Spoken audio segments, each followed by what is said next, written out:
आपण देखुछंती विनायक न्यूज। ओबीजी जेनापुर शाखार नूतन गृह उद्घाटित।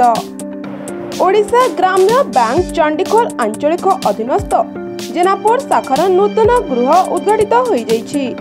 एही बैंक क्षेत्र में उन्नतीकरण और पर्याप्त गृह आवश्यक हेतु नूतन गृह को परिवर्तन करा जाइछि। बैंक नूतन गृह को फूलरे साज सज्जा सह वैदिक रीति नीति पूजार्चना कर गृह को प्रवेश करथिले। नूतन बैंक गृह को शाखा सह परिचालक श्री महाराणा रिबन काटी उद्घाटन करथिले।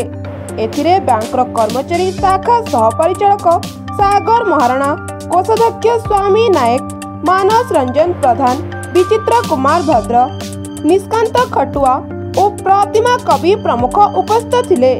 Bureau report Vinayak news.